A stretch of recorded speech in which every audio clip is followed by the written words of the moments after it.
Hey. Hey, everybody. Welcome to the RHA board meeting of August 10th. I'll call the meeting to order at 2:05 p.m. First item is introductions and roll call. JJ, can you go around the room and ask for introductions? Yes, sir. Marcia Portnorte. I am here, thank you. Kevin Hall. Here. Gilda Yazzie. Here. Eva Henson. She absence is excused. Kathleen Sickles. Here. Brenna Moreland. Here. Mark Garcia. Here. Clark Craig. Here. Patrick Vaughn. Here. Okay. Thank you. The next item on the agenda, or before we do that, any actual or perceived conflicts of interest? And just an item is the fans feel like they're loud today, sound like they're loud. We might want to just really speak up for the Zoom and for the guests. Like I can barely hear you, so. I have problems with background noise myself. Okay, thank you. Next item is public comment. Is there?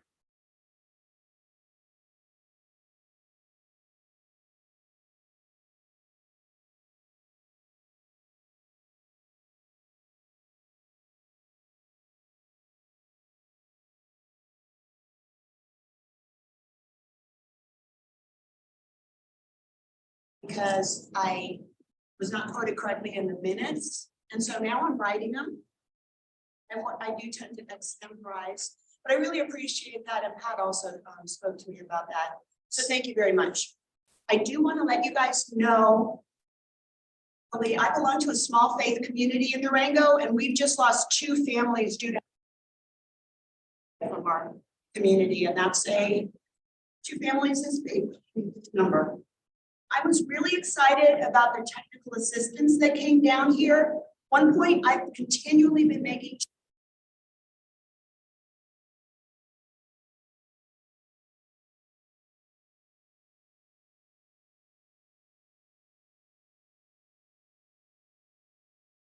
Financial.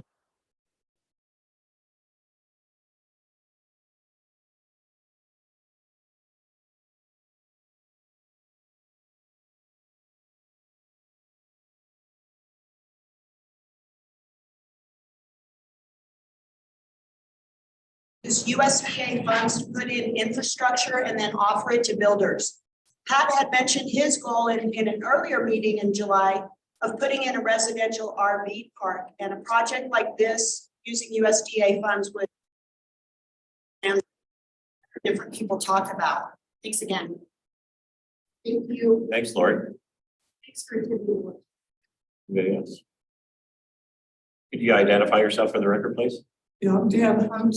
I live in Annecy, MHP Co-op, and was involved with that purchase of that park. I work for the property management company.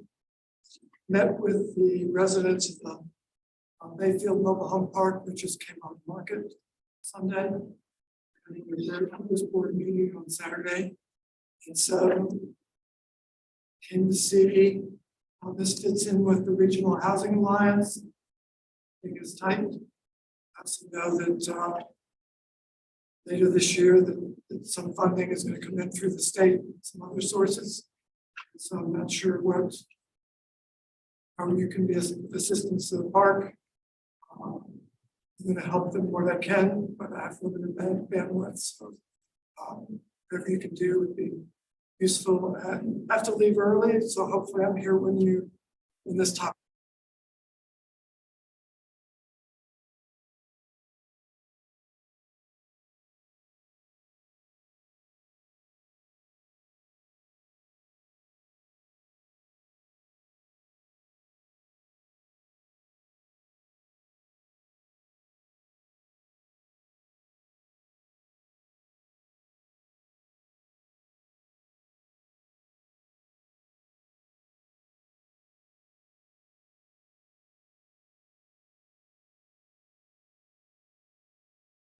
On a minimal level, and I really want this in the record, that the most important, in my view, this is my personal view as chairman, the most important goal that I see that we have is finding that source of recurring revenue, that's real money, that then can be matched and expanded for us to go forward.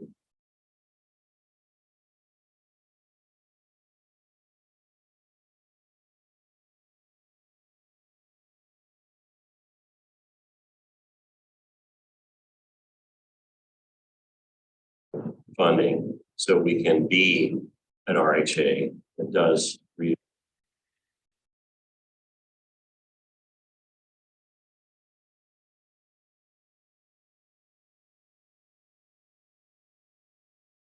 If we're going to make a difference, we need to convince the public that they need to be invested in this issue and carry it forward. So I'll get off my hard horse and go to the next item, which is approval of the agenda. So do I have are there any changes or edits to the agenda as presented? I'll make a motion to approve the agenda. Second. I have a motion, a second, any discussion? All those in favor signify by saying aye. Aye. Aye. Opposed? None, passes unanimously. Next item is the consent agenda. It consists of June 2023 meeting minutes, July 2023 informational meeting minutes, the June 2023 financial statements, and the July 2023 financial statements. Would anybody like to pull any of those items from the consent agenda?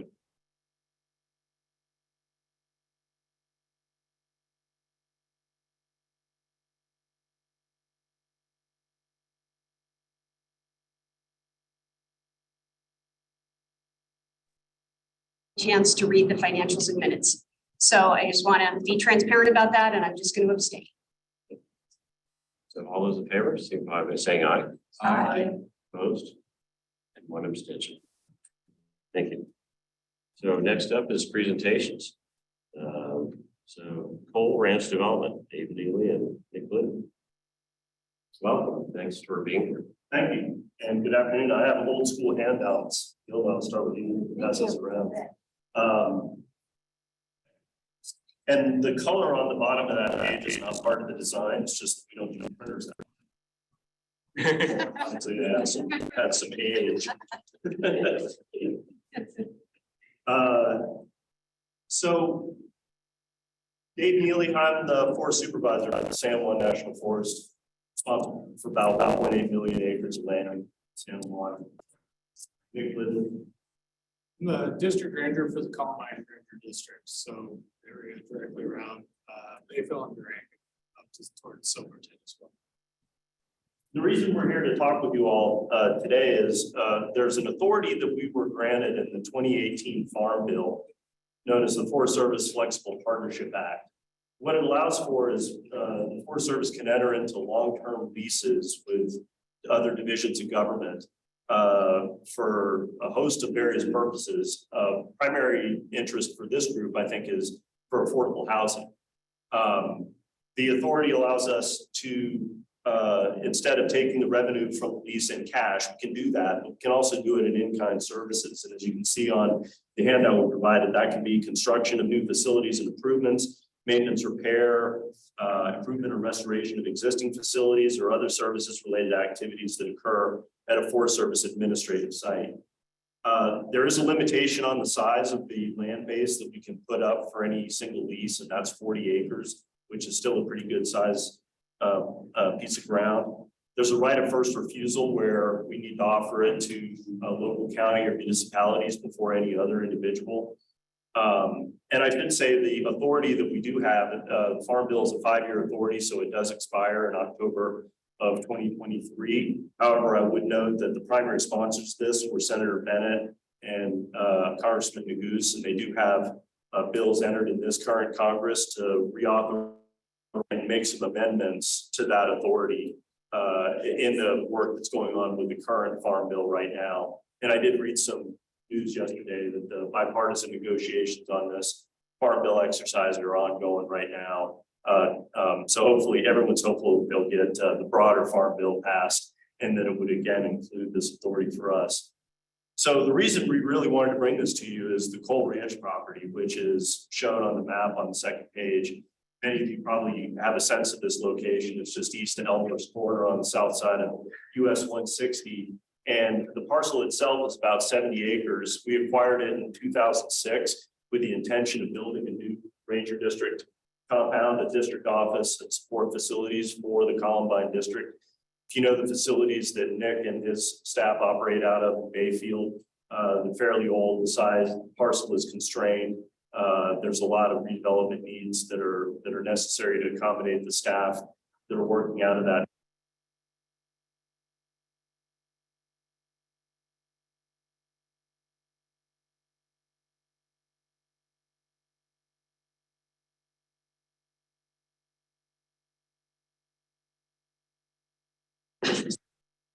We're growing our own hay for keeping the horses out there. It's servicing us, and it's a needed support facility given the limitations on other administrative parcels that we have for the Columbine district. But we could do more with that parcel. We could clearly do more.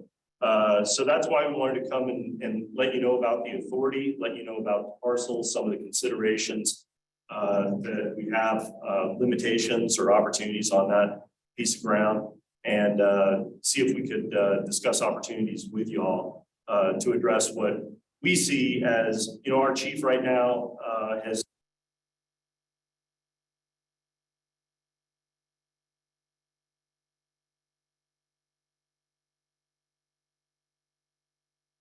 that we have to address the housing crisis that we're faced with, especially in our rural communities where our workers are being squeezed, and something that affects all of us, whether we're a government entity or private sector business, trying to recruit and maintain our workforce. So that's why we wanted to come in and give you some background on that and take it from there. So I'm going to share my screen here. Let's get into the right screen first. And just give you all a preview or glimpse into the property. Most of y'all are probably familiar, but I'm going to start with Google Earth flyover here. Hopefully this will be presenting. And there's no horrible echo, so I turned my volume down and muted. So yay. Finally, after how many years, we're getting good at this. So right here on the map, again, this is Google Earth, but the yellow pin on the map is the location of Cole Ranch, Elmer's Corner, just barely to the west. And of course, Durango to the west here. So as I zoom in on this property, and again, there's a map in the handout that we provided you. The Cole Ranch property, as you can see here, has the cluster of houses and barns from the original ranch dairy farm. And then our property boundary is roughly the fence line that runs north-south down to here, and then east-west over to the road. So there's approximately 70 acres of flat ground on this site. So that's kind of the quick overview of where this property is at. As Dave mentioned, we are currently, as you can tell from this aerial photo, we currently irrigate and hay the fields to the east of the main property. And then I'm going to show you a few photos. Apologize, I went out this morning and took a few photos, so they're not really refined. But on the highway, you will see the Cole Ranch sign, so it does mark it. We do not have a Forest Service sign up there per se. So just some, like Dave said, you can see from our photos, right now we've got a lot of gates and materials and trucks and things that we're storing there. Generally overall, it has become a storage facility and a place to park vehicles. Down here, also as Dave mentioned, we have our, there we go. We have our resident horses here. So there is a portable housing there. It's just Yeah. So we do maintain a stock program on the district for the wilderness. We've got for the remote areas. So We do still have needs on the property to have storage and horses and things like that. But as you can see from the map, there's quite a bit there. Quite a bit of property. As far as existing structures on the property, this picture here, you can see the hay barn and then our other storage facility. The hay barn is a historic barn that has been recognized by the Potter County Historic Society, I believe it's called. But it is a historic dairy barn. And we have done some restoration to that to maintain that historic structure. So part of this is for us to be able to still maintain some of the feel and some of the history here from the property. Share a couple more photos here. And while you're pulling up photos, Nick, I would say that with this authority, there is an example, and it's on your paper there, it's a pilot project in Dillon, on Dillon Ranger District, where they've taken just under 11 acre parcel and are configuring it for 162 affordable housing units, a community center, and still finding a way to reserve 2 acres of land for support facilities for the district. So, you know, with 70 acres, and Nick is showing pictures, you have something of the big open hayfield. I do, yeah. Which is where, when I saw it, that's when I started salivating. Yeah, Pat. I do understand that that's been a long time in the queue, in the process, over 10 years at this point. What's that? Which The process? Dillon project. I don't think it's been quite, I don't think, we've only had that authority since 2018. Okay.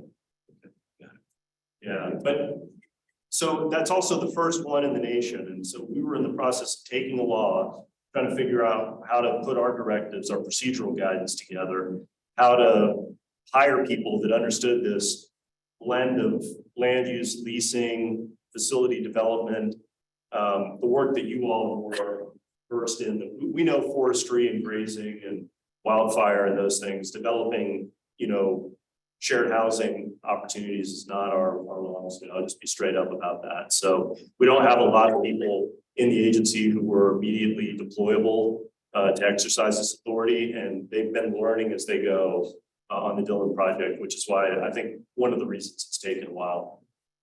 And our hope from that is that we'll then have somewhat of a model and could to actually proceed quicker with these things. So the picture I put up there is from this morning, irrigating our hay. That picture is obviously looking east, but it gives you a perspective of you know, the amount of or what's going on there and the acreage that it's on the lot. So again, you know, I think we know there's a few things that are limited us in the past, such as ingress, egress, water, other issues like that. So we're fully acknowledging some of the challenges, but hoping that together we can overcome some of this. So yeah. Yeah, go ahead. Can I interrupt you? No, I was gonna ask if anybody had any questions. Yeah, to your point, I think you also said at the workshop, though, that you start now and get stuff done 3 to 5 years out. So, you know, if the RHA wants to get involved in this, I think it would be a longer term project for sure. One of the things, so in full disclosure, we went on a tour of it with John Whitney, with Julie Constant from CDOT, Sarah was there, I was there, and Nick and Dave were there, and just to, because it's in the county. So I thought, well, let's go see it and talk about this, and then the Flexible Partnership Act. One of the things that I think we talked about, maybe you're going to say this, I hope I'm not stealing your thunder, is it needs a feasibility study.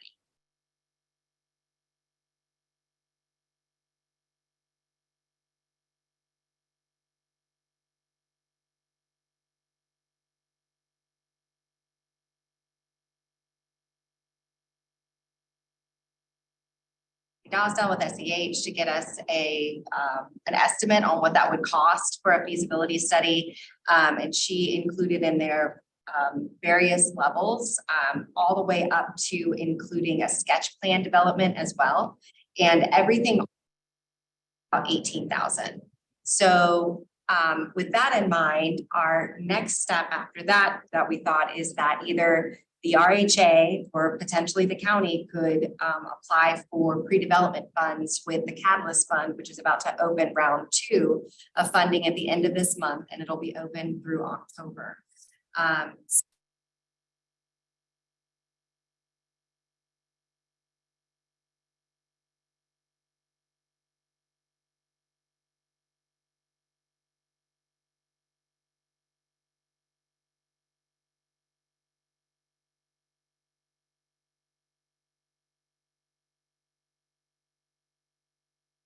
Decides that it wants to put this project in front of the Catalyst Fund, the RHA could do that. If the county takes the initiative and does it, it could, after the feasibility that the RHA could activate public lands, they could have a role in that as well. So it's kind of project. Okay. Quick question. You guys, does the Forest Service have an idea of how many acres they're looking? But it's just out of curiosity. I think at this point, we were at ground zero in the ideas of what the end product looked like.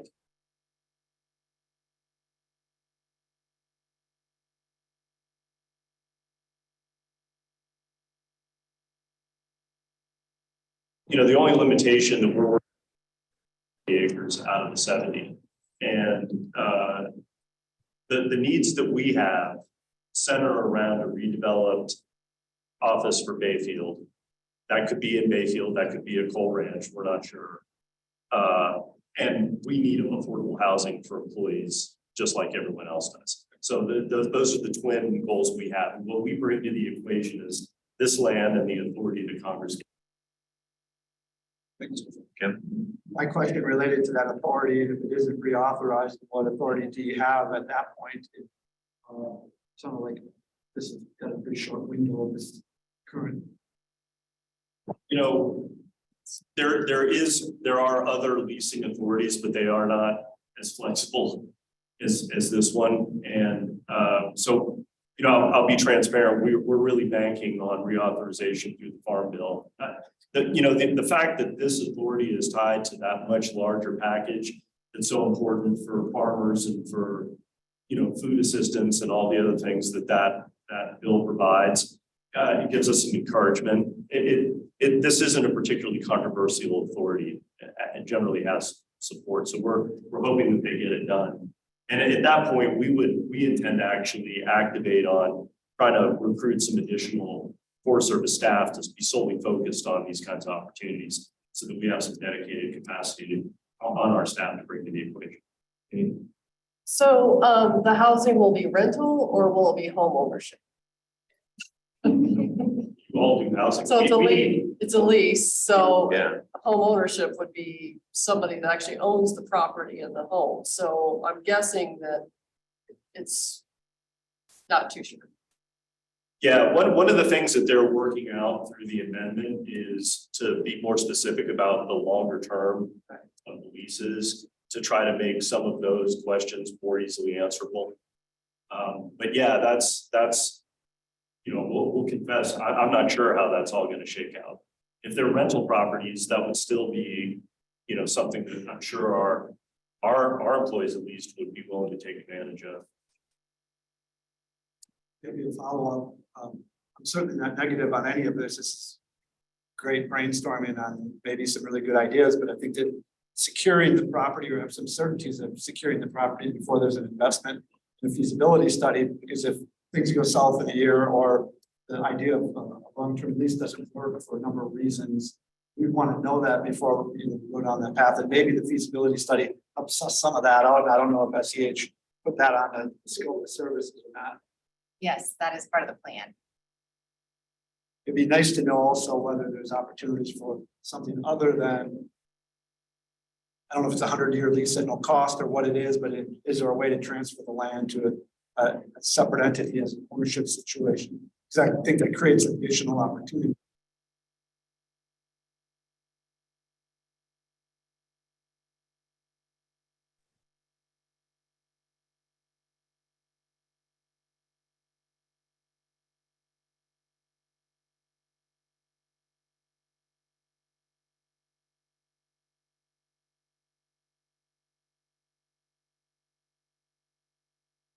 have to be at, a market value.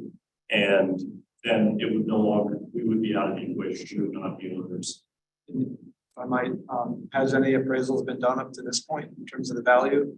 We've not done an appraisal. No, we see more opportunity in holding on to that parcel right now until we actually run into dead ends that preclude, better long-term options that could really raise the boat for a whole lot of needs. Like I jumped in. Go ahead. Could anybody envision a scenario if this were to ever occur where, and maybe this is part of the feasibility study, where it's subdivided essentially and 40 is on the long-term lease. Katie has a good point about rental. And then the other is sold. So you could do a companion development of home ownership, or maybe, something like that. Or like you retain the 30 for your offices and all of that, and your, whatever, and then the rest of it is housing, just putting it out there. I hadn't gotten a 40 in my head until today, but that's okay. 40 is a lot of acres. I'd go down the road of, go ahead and build your office out there and redevelop downtown Bayfield to high density. I'm sorry, I couldn't. Redevelop downtown Bayfield, those properties as high density. As a possibility, the infrastructure. Yeah. Well, That's a good idea. Yeah, good point. That's kind of my questions were revolving around that. While this might be an opportunity to do something, is it the right spot?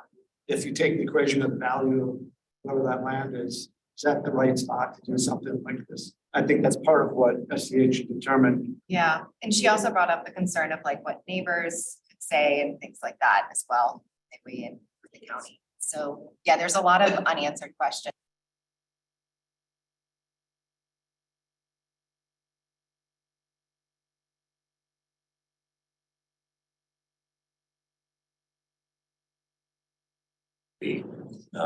Because to have any kind of community engagement, you have to have something visual. And so you not only have to identify the need, then you have to plan out the need, and then you have to be able to show the community some alternatives of how you would position the need on the property. And if you don't, then people are visual, let's put it that way. And this is gonna get public pretty quick. I had a question really for the county. Is the county approval process negated because this is owned by the federal government? Well, that's a Kevin question. Being just stepped in. Yeah, we have a new planning director as of last week. Last week. So. Last week. So I don't know anything. I would say it's what I've seen in 7 months is that there's different processes that apply to different things. And how it is applied in a case like this, I don't think it would be an exempt project.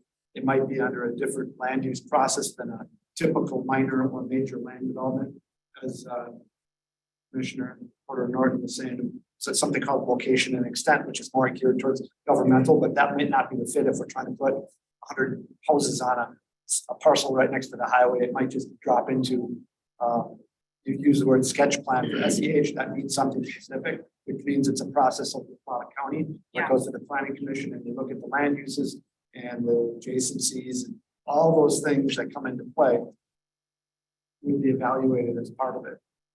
Yeah, I just don't have any understanding of those interrelations, dealing more with private to private than public to public.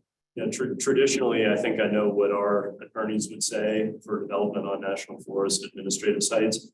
But given that this is a kind of a different beast, I don't know the answer to that question. We can follow up. We may have some guidance on how that plays in. I'll ask our attorney how we have something called location and extent. And so it's just used like with the mosquito district up in the Animas Valley. And essentially we used it, actually, the airport was the applicant on our radar station, weather radar out at the airport. And so it's a government doing a government thing. And so it goes through location and extent, which means it's essentially expedited. And so this is the question, is if the applicant was the RHA is a governmental entity, would that still go under location and extent? So I'll ask our attorney. Well, sorry, to steal Yeah. the thunder, but we've been talking about this. Oh, you have? And it depends on the land use that really how it applies, and I think maybe the feds have a slightly different view of things. Okay, But authority over land use within La Plata County, regardless of the ownership, there's some level of authority. What it looks like, to Marcia's point, L&E is a much more streamlined, whereas nature is a full-blown evaluation. We just have to come to Figure it conclusion as which one it is. Any other questions? Yeah, I had a quick question. Dave, have you guys already started a design or concept on headquarters On, on the property? no, so there's design for redevelopment of a district facility on the current site in Bayfield. But I'm not aware of any design for an office that was completed for the Coal Ranch property for us. See, And again, I mean, as Nick said, ground zero, we're very much in the options, what works and what's best for our communities at large, and also supports the needs for us to serve those communities. Those are our goals. It may well be that, you know, redeveloping Bayfield for housing and putting the district at Coal Ranch makes more sense if we can figure out how to configure that. It may be that, you know, Coal Ranch for housing and a redeveloped Bayfield district office may make sense. It could be two together on Coal Ranch, even though our facilities, we make strange neighbors for housing. Given the mix of things going on any busy Forest Service district office and compound. So there's any of those combinations, we're open to what works for the community at large. So, the Bayfield property, is that fall under the same administrative, agricultural improvement act? Yes, it does. Same status? Yeah, that it applies to any Forest Service administrative facility, and I didn't include it in here. If you read the law, there's steps that we have to go through with the Secretary's office to put forward parcels for consideration. I believe there's a limitation on no more than 10 per year, 10 40-acre parcels per year. But, you know, given the complexity and the challenges of this, the only one I'm aware of in the country that's underway right now is the project at Dillon.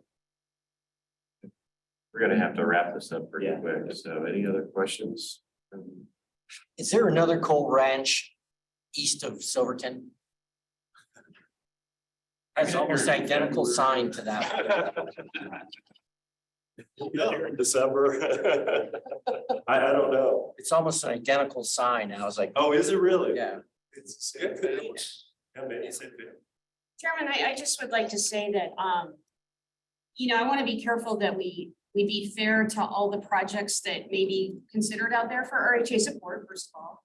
And secondly, I think this is why we set up the Catalyst Fund, is pre-development to figure out what is going to be feasible.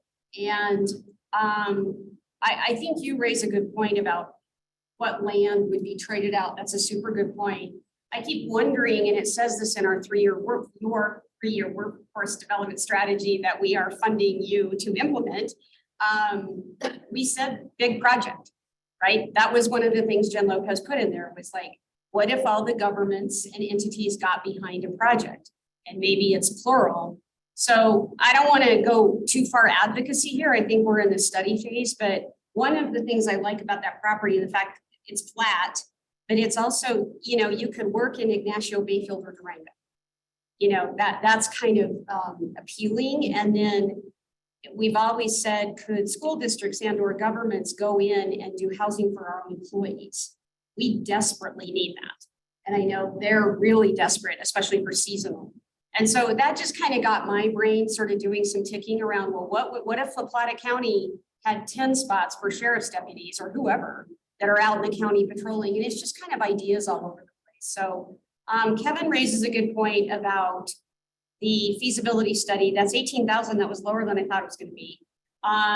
Maybe waiting, and I know waiting is hard, but waiting to see if the act passes. You know, like, so we're not investing and then it's like, oh, the act isn't even there. But I just would like to take a temperature, like what direction do we give to Sarah? You know, do people like this? Do they not? Or do we want to think about it or send questions back through Sarah? I think they should apply to the catalyst. They can't, so they're asking us to, Oh, they can't. well, they don't prefer. Yeah, I don't think that's something that we can take on. But as I say, we come to the table with the authority and with the land. I think that we should consider this something that we can work on that could be attainable. A feasibility study that only costs 18,000, figure out, sounds like the leases are doing a stick-built home, so maybe the consideration of modular homes on block foundations, and maybe get I like the idea of certain town districts or agencies putting in, say, 10 houses, 15 houses, spread it out so we don't wait. So I'm always gonna be the person that looks at the wastewater collection Yeah. and treatment. That's always gonna be my thing. And when you think about the place where you have more space, and then looking at density where there is sewer collection in Bayfield, that, I am in favor of waiting until October to see if it's if it continues, and probably more than 5 years, just so we understand, because it will take some time, but I'm certainly in favor of this, but not until after October. So I would agree with that. You know when in October this takes place? What's You know that? when in October this could take place? Well, I am not going to forecast the functions of That's the United fair. States Congress. To anything, but I can tell you, it already expires on October 1st. Oh, okay, soon. So we'll know by October 1st. Yeah. Maybe not. It depends on, they have to, they actually, you may read the paper, they don't all agree with one another about it. Those government. Oh, I'm supposed to run the meeting while Pat stepped out, so I'm vice chair. So go ahead. Well, so it would seem to me that wouldn't be too big of a lift for you guys to tell us if this act doesn't pass, what authorities and options do we have? So if this thing drags out for 6 months because the appropriation bills are stalled out, and we're feds are closed down, you're not even working, I don't know. But anyway, what does that look like? Yeah, we're back to probably not as many flexible options. We're probably back to the traditional tools that we always had. And I think the reason we're here now, Sarah, correct me if I'm wrong, it has to do with the timing of these catalyst funds. We probably would have ensured that we had this authority for another 5 years otherwise. Oh, yeah. Okay, so then, or it would seem to me we need to wait. Because you don't want to invest $18,000 to find out this thing's flat on its back in 2 months. And, SEH will probably have a 2-month window to do the feasibility anyway. Mike, I have a suggestion. What we could do, just because I don't want the catalyst fund timing to disrupt the opportunity, but you're right. I mean, we should wait. But in order to accommodate, what we could do is have a contingent application into the catalyst fund based on the renewal from the government. And that way it goes through the process, it goes through the vetting, it goes through the committee, and then they make an award again with contingencies. And that way we're not holding it up. We're not worried about doing another process because the money's there, right? And then the other recommendation I have, and this is more for this is kind of getting down in the weeds, but if we're going to talk about this, it's worth it. Historically, for the Catalyst Fund, with the 5 projects that we funded, we had representation of all communities with the exception of La Plata County, right? So I would recommend that La Plata County apply, because now we're really showing the public that we do have representation across all the communities, Ignacio, Bayfield, La Plata County, and the city.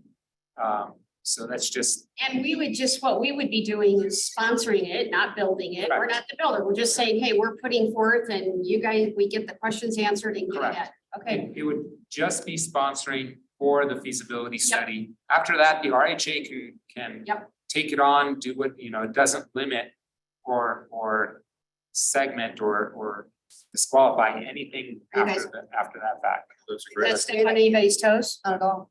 Speaking as one commissioner, I'm in support. I would get my fellow commissioners on board hopefully, and then we would look at our decision item agenda in relation to the catalyst fund application. And then make sure if what do people think about Mike's contingency idea? I like. Yeah, so obviously that's a good point. I mean, we wouldn't. Then it doesn't stop them and they can. It just goes. Yeah. As soon as you have the word, you can. Yeah, I think I'm in support of it, but I think we need to narrow the scope on this feasibility study. You know, are we looking at 40 acres? Are we looking at 10 acres? Are we looking at 50 units? You know, I think we should narrow that scope, otherwise it could be a big undertaking.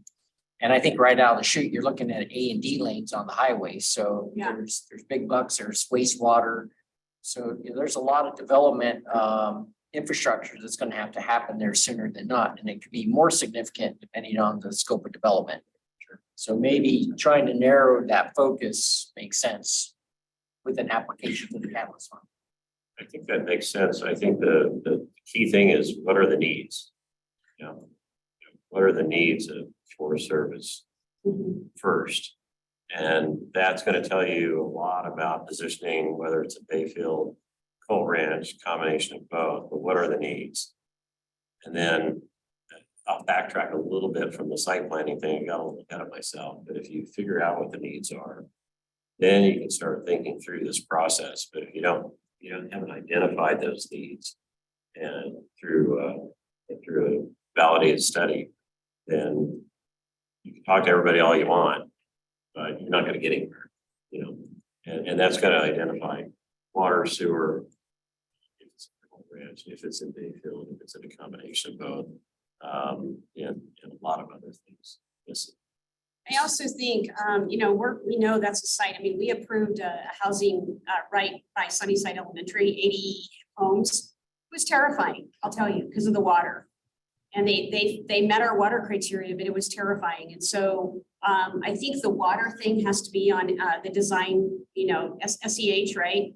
Has to be like, well, what would it be like if we were on wells, and what would that look like? And then what would it be like? Where would the sewer come from? Huge thing. And then what would it be like if LaPlade were ever to take water to the west, which they told me is a multi-year endeavor, and I don't know about it. We can talk to LaPlade about it, but somehow it involves the city, and I'm not quite sure what that's all about. I'm trying to go like, la, la, la, that's over here. But it does need to be answered, I think, of like, if you had LaPlade involved, if you had, if you're on wells, that's a really pretty scary proposition.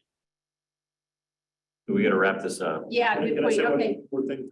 Oh, sorry. Oh, no, go ahead. Well, we can articulate what our needs are, but we can't get there on our own.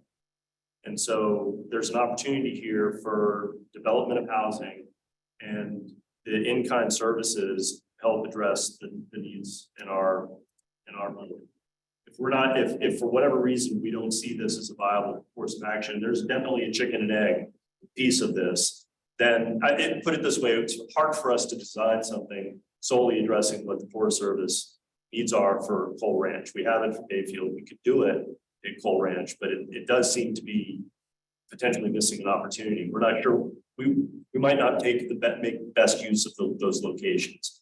So that's kind of why we want this to be sort of a cooperative venture if all possible. So is there a proposal? Yeah, I think what we decided, I think right when you were gone, sorry, is I will see if the county, if we can get support from Commissioners Church and Salka to be the applicant to the Catalyst Fund. Mike pointed out the other entities have already, gone to the Catalyst Fund and been awarded, correct? So, and that would be where we would stop, is just being the applicant, not the developer, of course. And then the funding for it would be contingent on the Flexible Partnership Act coming through. So we wouldn't be spending money that then we find out, like Kevin said, is flat on the back because Congress is being dysfunctional. Hopefully that won't happen. So is that a motion? Yeah, so do we need a motion, do you think? Not during presentation. No. Yeah, that's right. It's not the RHA Wait till issue. September. Never mind. And I think everybody was okay with it. Yeah, next. Not gonna be offended, that's. Yeah, no, we're not. Well, thank you, gentlemen. Wisdom, and I'd steal that pint glass, but my wife told me. Okay. Next item is the Alliance updates, intern introduction. Yes, we will breeze through the Alliance updates, but we discussed at the last meeting, bringing on an intern through the Alliance internship program. And we have brought on Meaghan Lee, FLC grad. What her major was in business administration, minored in marketing. We're very lucky to have her. And you'll get to see some of her work as we go through the RHA website here in just a bit. Thanks for being here. Probably just noting the other person by our side, this is Evan. Evan is not the RHA's intern, he is our intern, but because there is so much overlap there, you probably will see his name pop up on a couple things. Well, welcome to both of you. Yes. Just to recap on the DOH training, we got really good feedback from everyone who attended the series. A lot of folks felt pretty energized afterwards, and we also sent out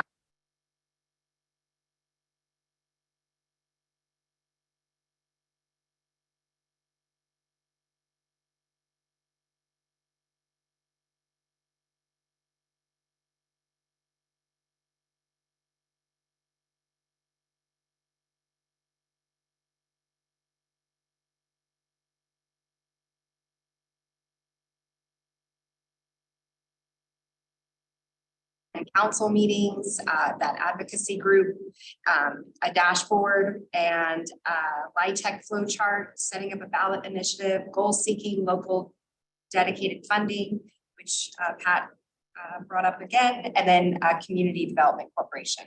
So those are some of our next action steps. And then as far as the strategic planning session goes, I would like everyone to let me know if calendars right now and see if October 3rd, 4th, or October 24th, 25th are open for a board retreat. What we're thinking is it would be a half day on the first day and a half day on the second day. So the half day will inform a tentative plan to be created for you all to review on the second day is what the consultants have. What were the dates again? I'm sorry. October 3rd and 4th or October 24th and 25th.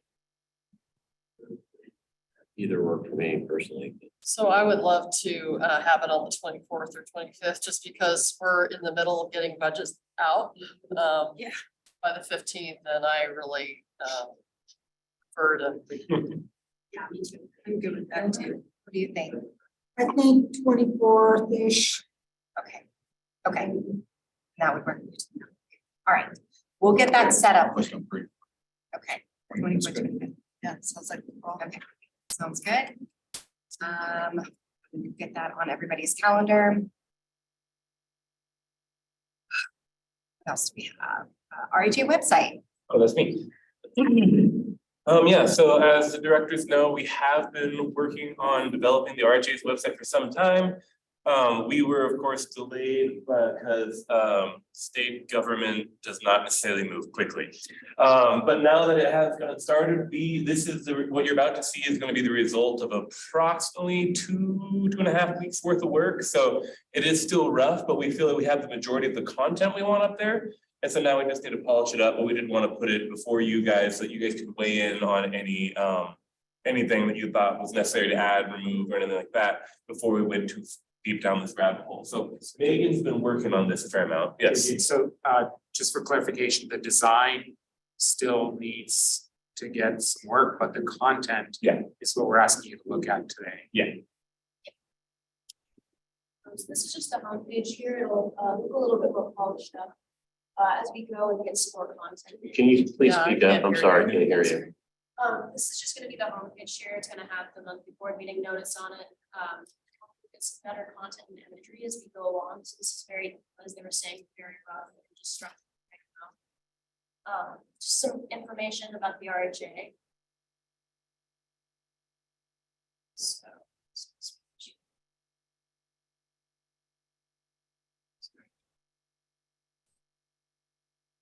So here's just the board member chair page. So this is just all of you guys.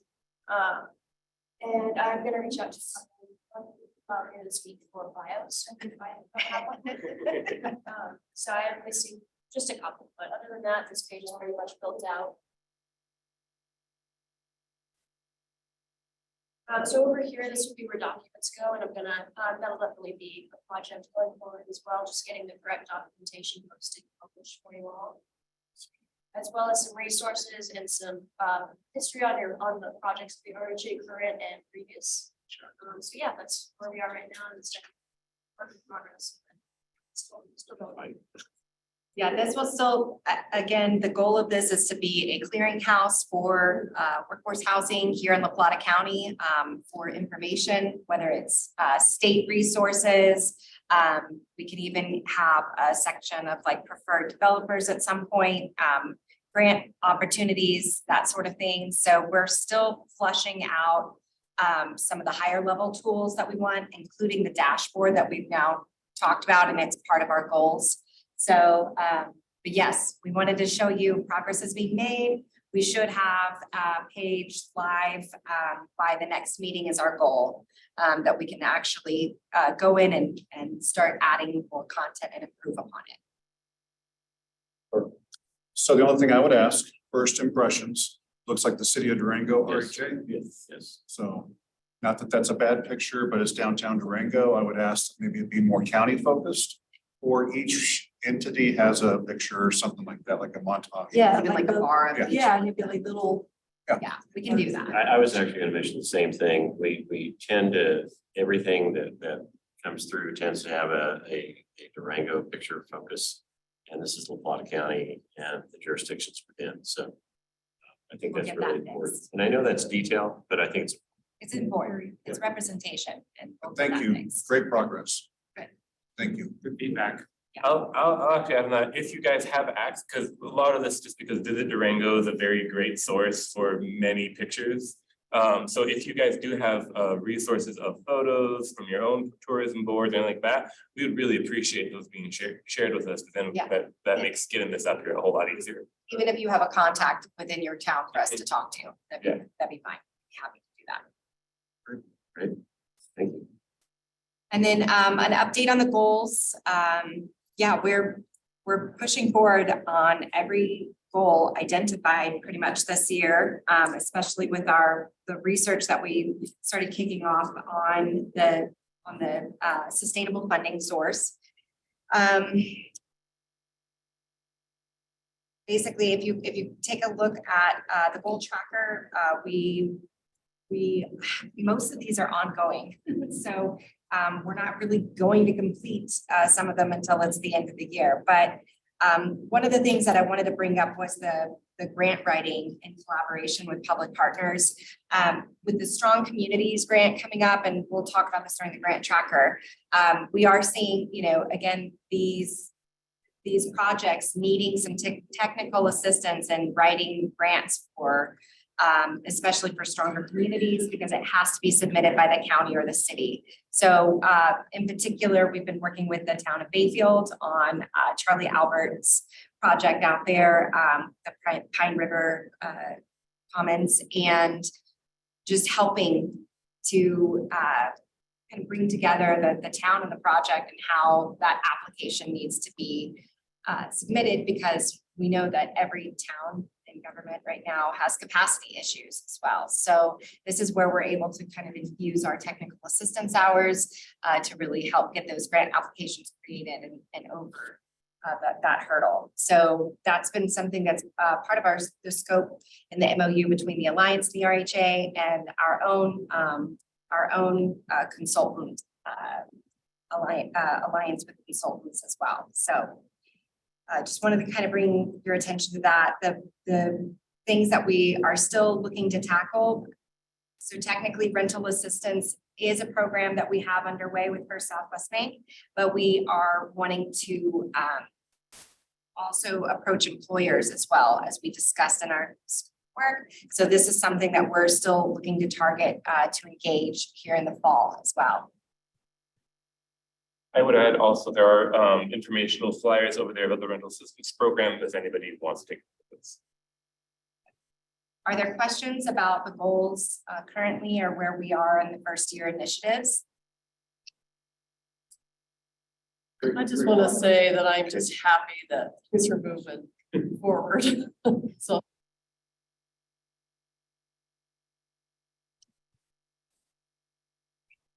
So I know we partner with, or Southwest Bank, obviously, because I'm also employed there.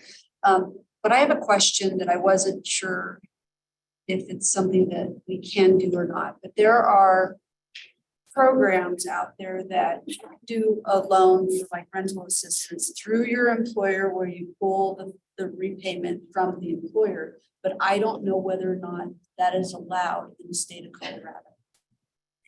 Human resource laws, but that could be a program that you can, if it's allowed, that you could work in conjunction with the bank, where it allows less risk for the bank, but it also allows the employer to offer basically a benefit to them and help them. And sometimes in those kind of programs, we can also work in conjunction with our CD5 piece, and there's a small dollar loan program that we could create out of that and get some funds that help us with loan loss reserves and that sort of thing that may be able to play into that as well. So I just don't know that one piece of whether or not, yeah, it's legal and somebody can, I'm not an HR person. So Yeah, and we that's are where it's- looking at doing some restructuring to the current Yeah. rental assistance program. And so I'm now going to be kind of sitting back at the table to determine the successes of the program thus far and how we need to make adjustments to make it more successful. We have some money to infuse into the program from another grant. And it's a good time to recalibrate the program as a whole. We have some restrictions under Fair Lending Acts, as you well know, right? So it has to be fairly consistent, but what we can do is on the front end is go coordinate with employers and market those to the employers and then have an employment or an employer program that marries to that. And then it doesn't break any laws in terms of Fair Lending Act. So if we happen to get the news out to a certain segment or demographic prior to the public, that's fine. We're still not breaking any laws. But yeah, now's a really good time because we're coming back to the table with more money to fine tune the program, which is great, which is fantastic. And we're also wanting to conduct some more survey analysis of industry workforce needs when it comes to housing in the county. That's something that we're targeting for this fall as well. Do you think there's a way we could find out about the piece? Yes. Yeah. As well, because if you can let me know that, then I can go back and kind of talk about what are the thoughts on through this meeting were and create something out of it. Absolutely.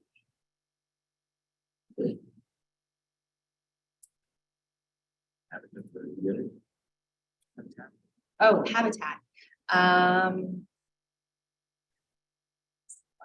Oh, I was just going to say that Jessica Jones is the new executive director of Habitat for Humanity. For those who may not know, she was actually hired prior to Rachel's passing, and the board did conduct a search for a new executive director, and they ended up promoting her. So she is the new ED. She does want to attend RHA meetings in the future, and we're also looking to bring her in to the Catalyst Fund working group as well. So further collaboration with Habitat for Humanity will be something very welcome here. What's her name? I'm sorry. Jessica Jones.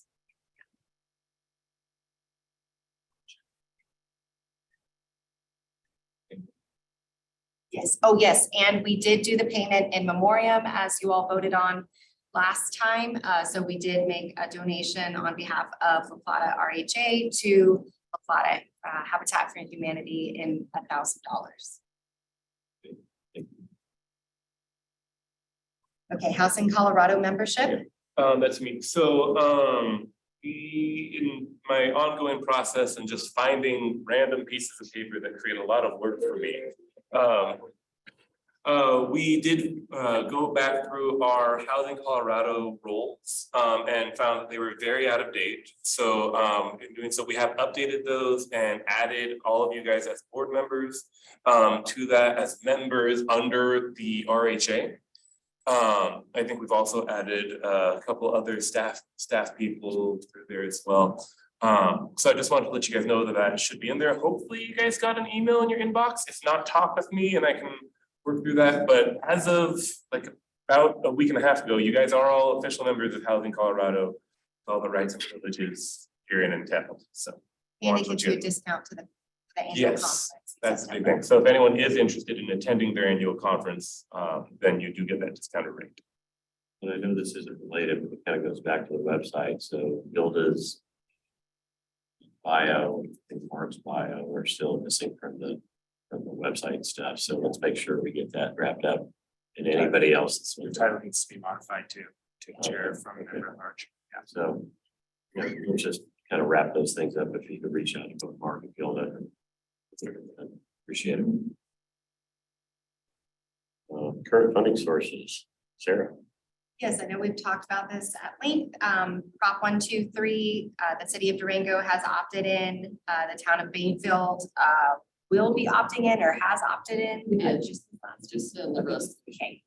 And then the town of Ignacio, it's on the board or it's on the council agenda for approval to opt in as well. On Monday night. And where does the county stand? We still need to do kind of a board discussion. That should be coming up sometime in the next 4 to 5 weeks. Really a matter of scheduling it and talking through. We should. Do you need any like support materials or? Most certainly will reach out. When we get a little closer to having scheduled. And then stronger communities, most everyone knows about that funding opportunity because most of the towns are already applying for projects, as you can see in the grant tracker. Are there any questions about stronger communities or thoughts about that that we discussed? Okay, that's all I do. You, Sarah and JJ, appreciate it. Item H, decision items, May minutes amendments. This is in response to us trying to get Lori's comments and public comment correct. And so I did have Sarah and JJ go back, listen to the record and amend the minutes accordingly. So are there any questions? Chairman, I move we approve the amendments to May minutes. Do I have a second? Second. Move to second. All those in favor? Aye. Yeah. You can have. Ladies first. All those in favor, saying aye. Aye, opposed? None, passes unanimously. Thank you. Discussion updates, grant matrix. Sarah. Yeah, on the grant matrix, I think every community can represent probably their own projects better than I can. We've updated the grant matrix and just to go over the RHA real quickly, the RHA still has the technical assistance grant that will help with the facilitation of the strategic planning session and a 3 to 5 year plan, as well as best practices for our fund balance. And then some additional support on grant writing and a potential tax for workforce housing or a funding source. So there's still money available to cover all of those items? Yes, the education series that we had in July was a separate part of the technical assistance grant, valued around 20,000, whereas we have about 100,000 over there for the actual technical assistance that we're still utilizing. So that can also mean that if communities need access to the DOH and resources and or consultants related to that, we can work through this grant to help facilitate that. Okay. Any questions? Hearing none. Prop 123. Since Eva's not here, you're stuck with that. Yeah. Did anybody else want to talk about the grant matrix? Because we're on the grant matrix now. Yeah, I just asked for questions and they didn't have any. So. Oh, okay. So we're good. Yeah, Okay. yeah. That's it. Oh, Prop 123. Oh, I know, he was not here.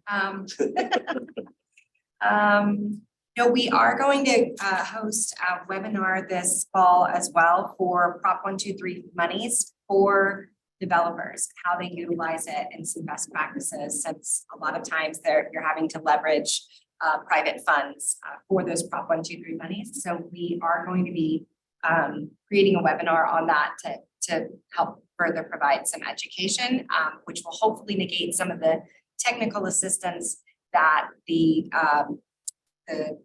governments are having to do right now with your local developers. So stay tuned for that. Questions on Prop 123? Okay, Katie, Bayfield. So we did receive notice from the owners of Bayfield Mobile Home Park that they are selling, I'm sorry, I think the price tag was a little over $5 million. And the Board of Trustees did have the chance to review those notices. We're not in a position to purchase that property, but we do understand that they've been looking at a co-op of some sort to perhaps purchase it themselves. And Dan may know a little bit more about kind of where they're at right now, but you know, we would like to support them however we can so they can maintain their homes. Dan, do you have anything to add? We're just so early in the process and doing what they need to do, should be doing. It's hard to say. The price is just so high that that's.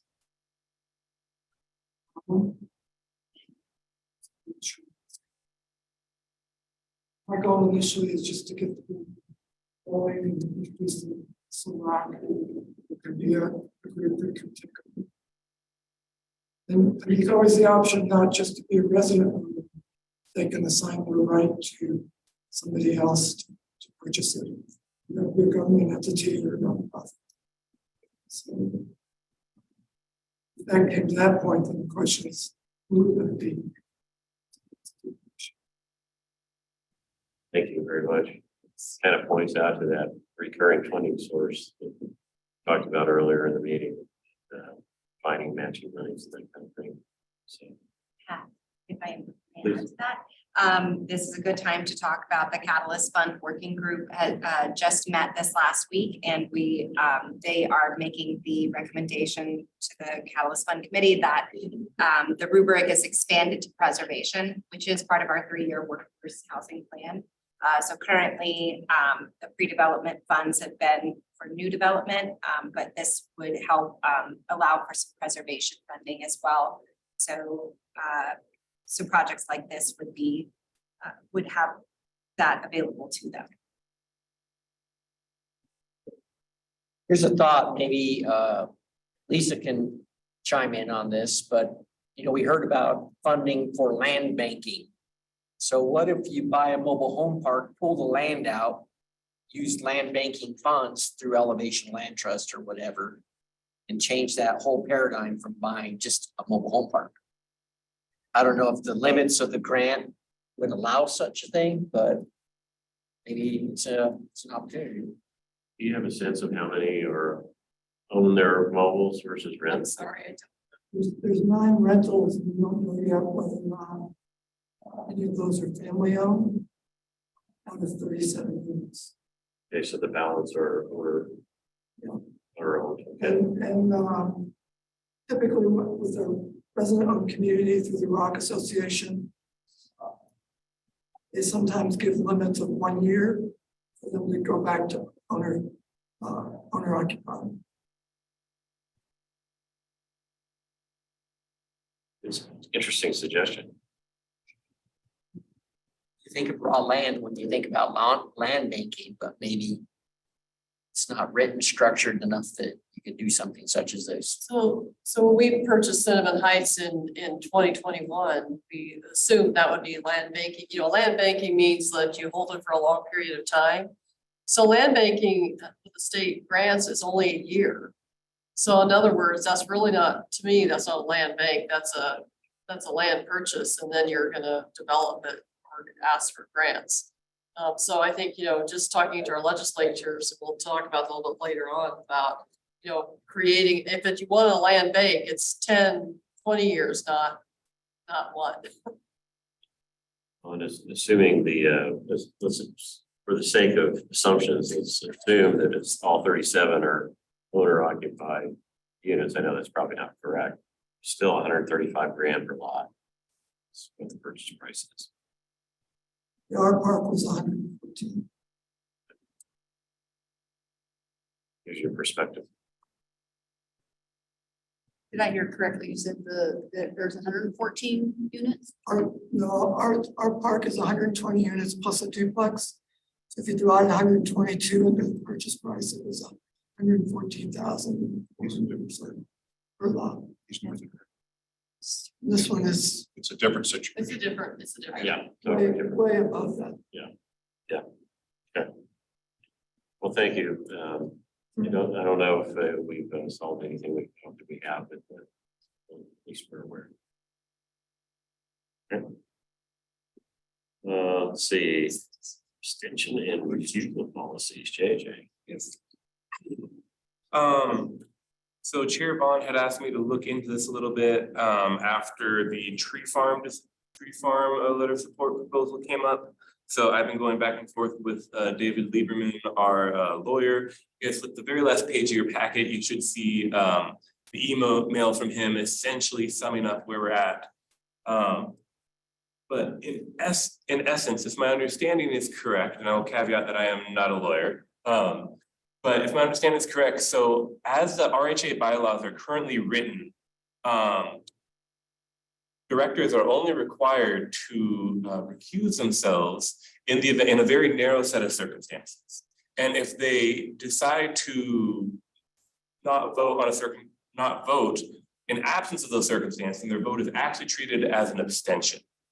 And in that case, that abstention is also then technically counted as a yes vote. So in the instance of Tree Farm Village decision, essentially what happened is when those directors who felt they needed to recuse themselves decided not to vote, they were actually abstaining, and that technically counted as a yes vote. So I don't think it really made that much of a difference on the previous one.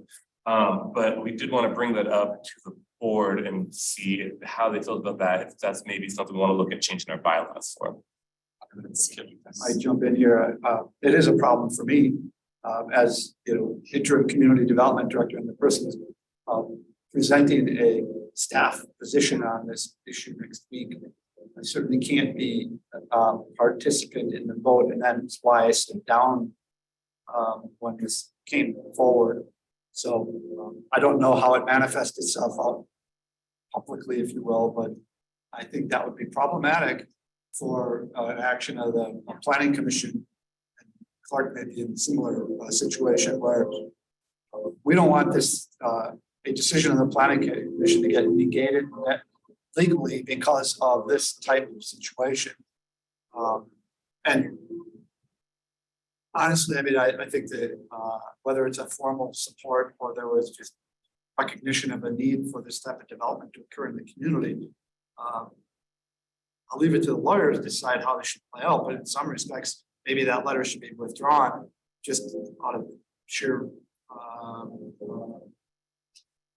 say, ensuring we don't create a problem for ourselves. Here's my challenge, and I really wanted this discussion because I know it's got all kinds of weird intricacies, and I don't think we're going to have many of these, but we may have some. And I want to make sure everybody's comfortable with the approach we take. We ended up not having a quorum at that meeting. Oh, three of us But left. everybody who was here was in favor. So it created somewhat of a conundrum. And I made the call to say, okay, we've got those that have recused themselves. We have those that are here and everybody's in favor. So I think we should send a letter of support. That doesn't tie with the bylaws. So we could retract the letter or we could amend the bylaws. And I would like a little guidance here because I felt like I was a little bit overstepping my bounds on that particular topic, and I apologize if I've offended anybody on that. Any thoughts? Hilda? I think we should amend the bylaws because if somebody's gonna abstain, it's gonna be for a reason that reflects upon their occupation. Yeah, I totally agree. And, Two different things. Yeah, exactly. That's what I was thinking. Recusing yourself is completely It's different. completely different than. yeah, it is. It's that we need to redo the bylaws. I think you know, we live in a still relatively small county and we're a multi-jurisdictional entity and this is just gonna happen. I would really hate to see us, the RHA, I think, so we're all coming together in an organization saying we support workforce and affordable housing. And I think, I just think the letter should say who abstained, who recused. That would be good. And so we can say they were physically not in the room and recused themselves. And that way it's clean. So when it goes to the planning commission, you know, when it goes to the commissioners, or if it was a Bayfield project or whatever, it's like who was in the room and these individuals and these entities supported it. I would feel comfortable with that. So would you suggest? Yeah, I'll say that is reflected in the minutes of the. I would say the letter should too. So That should we would be- retract the letter and then reissue it? Yeah. Letter? Will point out that the staff report is currently uploaded for anyone in the entire world to see if they can get to the agenda item. That letter is in the staff report, and the meeting is next Thursday, and pulling it down and doing the staff report is problematic for our planning commissioners, because we don't want to. True, but they have in the past done an update. I can do that on the fly when we're there. Yes, sir. Just make it clear, particularly because this is a live wire issue, that Clark and I, and then Chuck wasn't here for that one, was he? No, I don't think he was. So you and I stepped out. There was three. Because there were three of us. You back weren't there. on yet, or were you? Well, I was, and JJ asked me. Oh, I what see. my I'm sorry. position was, and I said I will abstain. Oh, I from see. Okay, participation. okay, all right. So, Well, just reading the attorney's response, B maybe is where we drill this out a little bit further, where it says disqualified because the vote deals with a public contract or contract. So technically, reasons for abstention are a public contract because they're entitlements that you're approving. So maybe we just need to wordsmith that a little bit further and provide some clarifying language here. So what I'm hearing is one, we retract the letter and reissue a new one that clearly states that these folks recuse themselves from the vote. That's item one. Item two is that we need to clarify the bylaws. Say that abstention may be yes, but recusal is not counted in the game. Is that correct? Sure. Good with that. Can we just re-vote on the letter and modify how we vote to support the letter? Not really, because we weren't even part of the presentation or the discussion. Okay. Yeah, we left. So we're out of that. And it would be helpful to note that since we'll be in a quasi judicial role in the future. Yeah. Did you get that? yes, so we are. I don't quite feel convinced. Yeah, so we are going to reissue the letter. Yeah. And then And clarify that these weren't abstentions, they were recusals. Mhm, mhm. Okay. Yeah. And the balance of the board voted in favor of I the am too. proposal. Yeah. Although it was not a majority. Yeah. It wasn't. Now we can vote on the bylaws at the next meeting. Yeah, and then we need to amend the bylaws to be clear that an abstention is a yes vote. A recusal does not count in the vote count. Sure. Okay. Is that? Got it. Cool. All right. And if this comes to the commissioners, I can lay all this out. So We have something on all our agendas to say, is there a potential or perceived conflict of interest? And I can say, just to let everybody know what happened, the RHA has stood back up. This is the first project that came in for a letter of support. Second? Yeah. We've done grant support. Grant support, Yeah. right, but actual project support, so, yeah. I might just add that what is before planning commission, two planning commissions, one in the city and the county sitting jointly next week. Is about amending the comprehensive plans. It's not about this specific. Okay, okay. But the letter still The went letter's in. still there. Yeah. It's pretty much about, It pretty wouldn't much about happen if not for it. Yeah. but it is a joint planning commission, and like you said, we all have an opportunity to articulate any perceived conflicts. Okay. So that is just, this would be great if you could do that, we would appreciate it. Okay, I just wanted to make sure this is out there so we get this figured out, because in any joint planning area, we're probably gonna have this issue. So I want everybody to feel comfortable with it as we were approaching it. And just for clarity, I won't be at that meeting, so it's great. That one that's in question. So, Anything else on the abstention and recusal policy? No. Go to member updates, and I'll make this easy. I don't have an update as member members. So, next one is Town of Ignacio. that's Mark, he's first time he's been present, so. We can hear you better too. Yeah, exactly. Well, thank you. So we are still working on our Rock Creek project. A lot of you've heard in our various meetings, Catalyst Fund and so on. That project's moving forward. Town crews are working on prepping the site. You know, it's been a vacant lot. We've been utilizing it for a burn pile, public cleanup week and so on. So there's a lot of effort getting that site ready. We're excited about it. I'm going to propose to the town board that we do a September groundbreaking event. Definitely want to get invites out to all of you. And if we get some good publicity on this project, we're on BidNet right now for the infrastructure work. There's quite a few contractors with bid packages, so we're hoping to get a favorable bid back for the infrastructure work. We did receive IHUI funds, which is in the grant matrix, and originally they had a March 31st, 2024 deadline for completion, substantial completion on the project, expenditure of the funds. That was problematic for us. It also took them over a month to get us the contract. They've since been able to extend the deadline, I think, to December 31, 2024, which is very helpful. We only needed a few more months, but I think we'll get better bids that way as well, and not as difficult language on the deadlines for that project. I'm drawing a blank here on what that is. But anyhow, we're excited about that project moving forward. There's a lot of grant funding out. Thank you, Sarah, for putting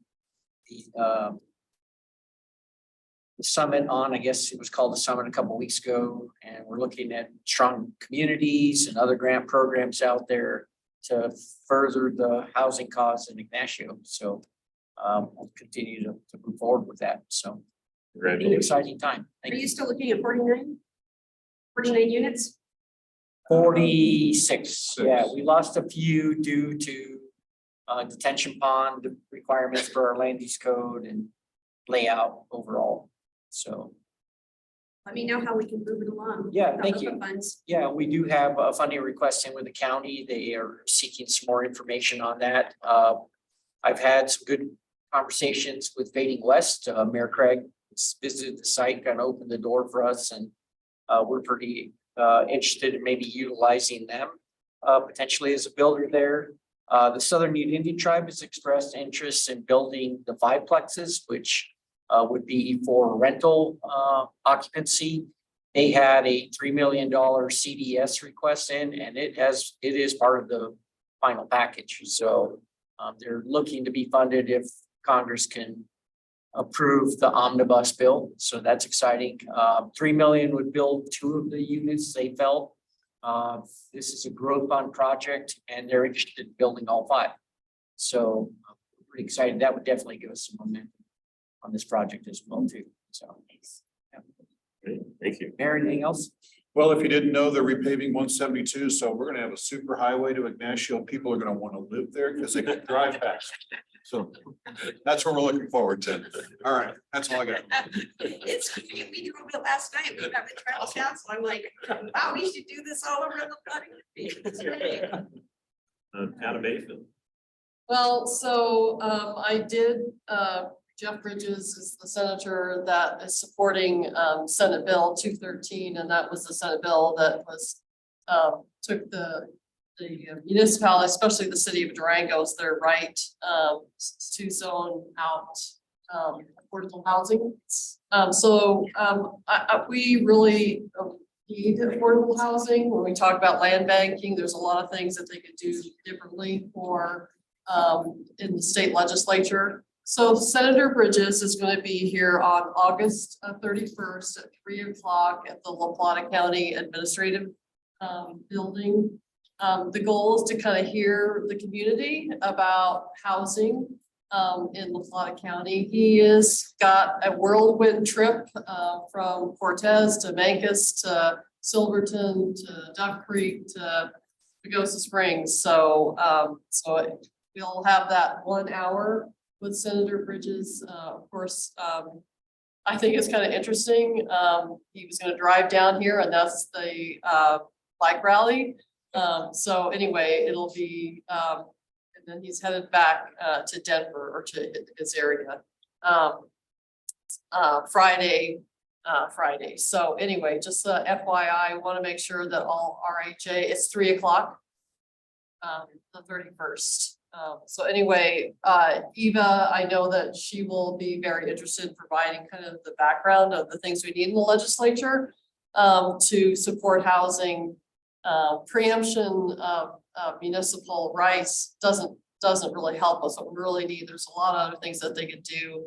And I think, my outlook at looking at this, being in a different county and then coming here and realizing, the passes, we've got passes in New Mexico. So we're really, we're really challenged basically to get resources here for housing in our area.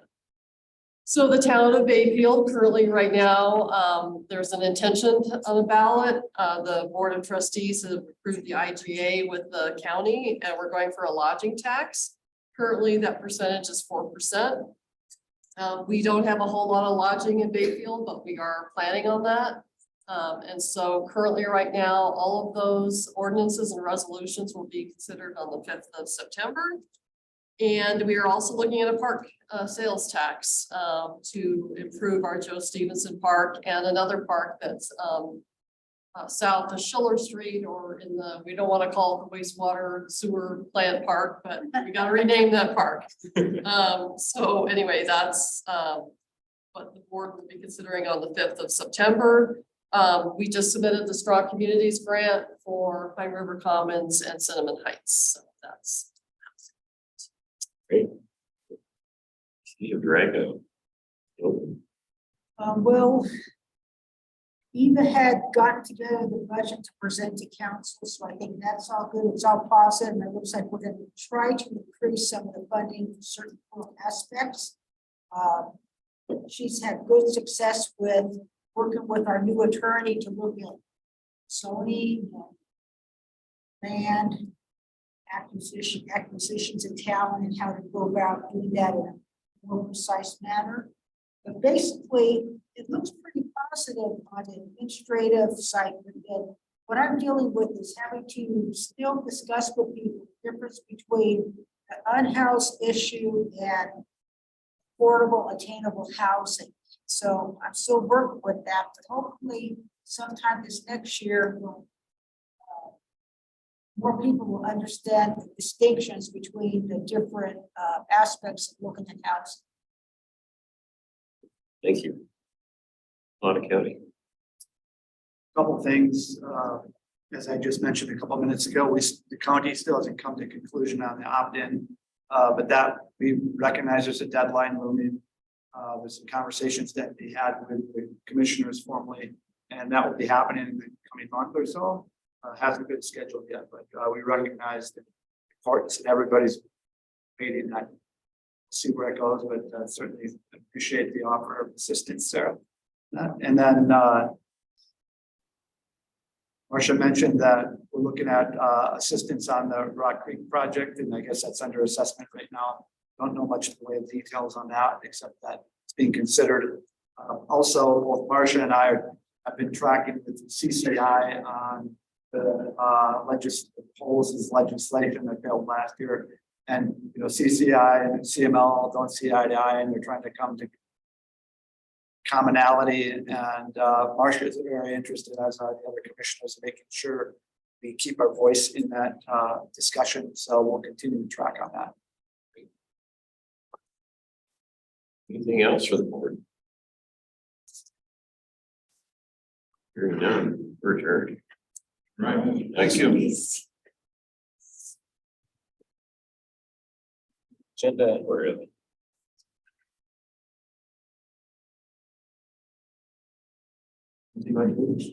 Yeah, let's look at. I would-